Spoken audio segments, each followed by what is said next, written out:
कबीर साहब जी को जुला के घर से माना जाता है, नामदेव जी को छिपी के घर से माना जाता है, रविदास जी को चरमकार जाति से माना जाता है, और भी कई इतने संत हुए हैं। सैन भगत नाई जाति से माना गया, लखवा माली जाति से था, धन्ना भगत जाट जाति से था। तो जो जिस जाति में पैदा हुए तो इन जातियों को यूं मानते थे, जाति भेद था, आपस में उनका टकराव था। तो ऐसे समय में जब लोग एक दूसरे से छोटा बड़ा जाति का भेदभाव समझते थे, तो इस नाम का प्रचार करना, जाति भेद को मिटाना और उनको ये समझाना कि सबका अधिकार है, कोई भी प्रभु की भक्ति कर सकता है, ये काम सबसे ज़्यादा किया तो रविदास जी ने किया। और उन्होंने इतने साफ और सीधे शब्दों में समझाने का प्रयास किया, बल्कि यहाँ तक कि चित्तौड़गढ़ की रानी भी उनकी शिष्या बन गई।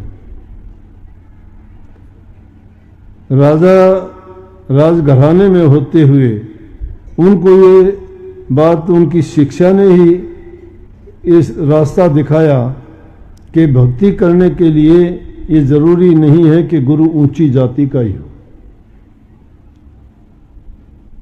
भक्ति के नाम की कमाई जो भी करता है वही सबसे ऊंचा बन जाता है। तो रविदास जी ने उनको, लोगों को ये सिद्ध करके दिखाया। अनेकों बार उनको इस बात के लिए परीक्षा देनी पड़ी, काफी बार ऐसे टकराव हुए। उस समय के जो राजा थे उनके सामने भी ऐसी शिकायतें गई, तो उन्होंने भी उनकी परीक्षा के लिए बुला लिया। और रविदास जी ने यह भी सिद्ध कर दिया कि जन्म इंसान का पिछले कर्म के कारण अपने कर्म भोग के लिए होता है। गुरु रामानंद जी के शिष्य थे वो भी। पिछला जन्म उनका बताया जाए तो जब पिछले जन्म में रामानंद जी के आश्रम में ही रहते थे और गुरु रामानंद जी ने उनको भिक्षा के लिए भेजा, रोजाना ही भेजते थे। तो भिक्षा का मतलब ये था कि भिक्षा किसी एक घर से नहीं लेते थे, घर घर में जाके भिक्षा लेते थे और उनके लिए जो भी सामान लेके आते थे, आश्रम में रहने वाले सेवक, भिक्षुक या जो भी वहाँ साधु लोग रहते थे, हम उनको आजकल सत्संगी या सेवक कह देते हैं, उनके लिए भोजन तैयार किया जाता था। रविदास जी को गुरु रामानंद जी ने एक दिन भेजा भिक्षा लेने के लिए। बारिश हो रही थी। उनके पड़ोस में ही एक सेठ था जो धनवान कहो तो बड़ा कंजूस था, लोगों का खून चूसता था, उनको लूट खसूट करता था, झूठ बोलता था।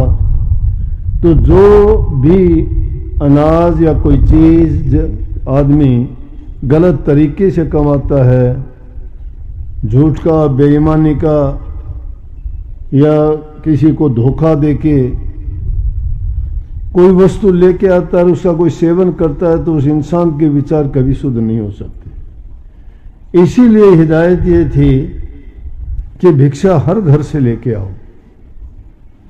उनमें सब प्रकार का थोड़ा थोड़ा थोड़ा थोड़ा जो मिश्रण होता था, उसमें किसी एक आदमी का प्रभाव नहीं होता था। लेकिन उस दिन रविदास जी जब लेने के लिए गए, बरसात हो रही थी, उनका पैर फिसल गया, पैर में बड़ी चोट आ गई। तो उस घर का आदमी, उसके लड़के ने देख लिया कि ये सेवक जो भिक्षा के लिए रोजाना आता था, गिर गया, उसको ले उठा के लेके गया घर में और कहने लगे आपको कहीं जाने की ज़रूरत नहीं है, जितनी भिक्षा की ज़रूरत है हम अपने घर से दे देते हैं। उसके घर का अन्न अच्छा नहीं था, शुद्ध नहीं था, नेक कमाई का नहीं था, ईमानदारी का नहीं था, सच्चाई का नहीं था। तो जो इस प्रकार का अन्न खाता है उस इंसान का कभी शुद्ध मन नहीं हो सकता। अन्न का, वस्तु का इंसान के विचारों पर जो प्रभाव पड़ता है वो उसके जीवन को बनाता है। जैसा इंसान खाए अन्न वैसा होगा मन, जैसा पिएगा पानी वैसी बोलेगा वाणी। इसलिए जो इंसान अपना शुद्ध अन्न कमा के खाता है उसके हमेशा विचार शुद्ध और नेक रहेंगे। और जो हेरा फेरी का, बेईमानी का, इधर उधर से लूट खसूट का जो इंसान खाता है, अन्न खाता है या कोई भी वस्तु जो उसको दी जाती है या वो उसको लेके आता है, बच्चे, संतान या परिवार का कोई भी आदमी जो खाता है उनके विचार बिगड़ते चले जाएंगे, बदलते चले जाएंगे,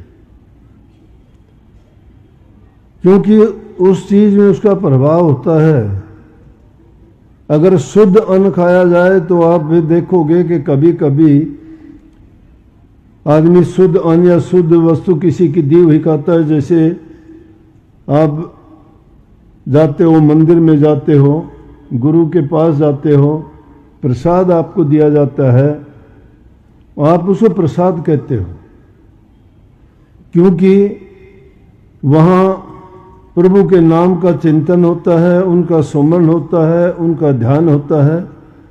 तो जैसे जिस वातावरण में वो चीज़ बनती पकती बनती है उस चीज़ में वैसे ही विचार होते हैं। घरों में कितना ही आप अच्छा भोजन बनाओ वो मज़ा नहीं आता अगर तुम आश्रम और मंदिर के प्रसाद को जाके हाथ पे रख के जो खाते हो उसमें कितना आनंद आता है, स्वादिष्ट होता है, शांति मिलती है उसके खाने के, विचार हमारे शुद्ध बनते हैं। क्यों होता है? क्योंकि उस प्रसाद को बनाते वक्त जो सेवक बनाते हैं वो और कुछ ज़्यादा नहीं करते तो कम से कम नाम का सुमरण करते हैं।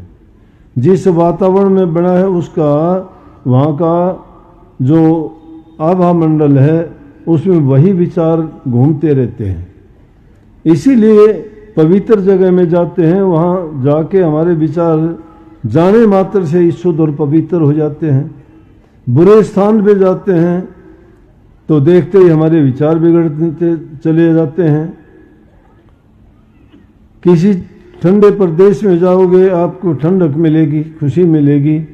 गर्म जगह में जाओगे तो गर्मी ही लगेगी। फूलों के बगीचे में जाओगे तो आपको खुशबू मिलेगी।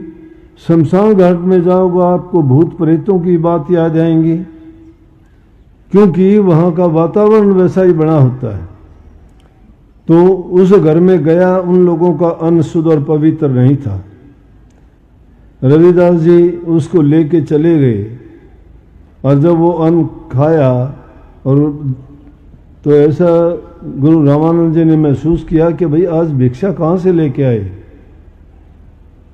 बोले जी आज तो मेरे पैर में चोट लगी थी, गिरने के कारण, उसका नाम पता नहीं, छोटूमल गोटूमल उनके नाम थे, कि उसके घर से बोले अरे तुम तो बहुत गलत काम किया है, उनका तो अन्न शुद्ध नहीं है और तुमने वो अपवित्र अन्न लेके आया है, उसका प्रसाद बनाया, इसीलिए आज मेरे मन में विचार अच्छे नहीं है, तूने गलत किया है, जा।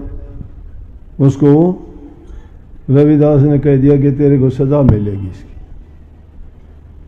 जब ऐसा कुछ कहा तो दूसरे तीसरे दिन रविदास जी उस जन्म में चोला छोड़ गए और कुछ दिन के बाद उनका जन्म जो है इस बात के कारण हरिजन के घर में जन्म हुआ। हरिजन के घर में जन्म हुआ तो उस जन्म की उसको बातें याद थी, अपनी माँ का दूध नहीं पिया। लेकिन कहते हैं जन्म जब लिया तो जन्म लेते ही वहाँ उनके घर में इतना प्रकाश हो गया कि उसको देख के हैरानी हुई उनको रविदास जी की माता जी बड़ी खुश हुई, सब लोग बड़ी खुशियां मनाई गई कि लड़का पैदा हुआ है, बहुत अच्छा है। कि इसके आते ही घर में इस प्रकार का प्रकाश नजर आया, बड़ी आसपास में भी लोगों में बड़ी इस बात की चर्चा हुई। लेकिन दूध पीना बंद कर, दूध नहीं पिया, क्योंकि रविदास जी को पिछले जन्म की बात याद थी। और गुरु रामानंद जी के संतों की ये बात होती है, सहज स्वभाव में भी अगर कोई बात कहते हैं या कोई भी काम करते हैं तो उनमें मौज होती है। उनकी कोई भी बात मिथ्या नहीं होती या उसका मतलब ही कुछ गहरा होता है। एकाएक अचानक कोई काम करने के लिए चल पड़े, तो उनकी आदत थी कि वो गुरु रामानंद जी भी भेदभाव नहीं करते थे, वो गरीबों से प्यार करते थे। तो सुबह ही चल पड़े घूमने के लिए, सेवक उनके साथ थे। उधर से रविदास जी की माता जी उनके पिताजी से कहने लगे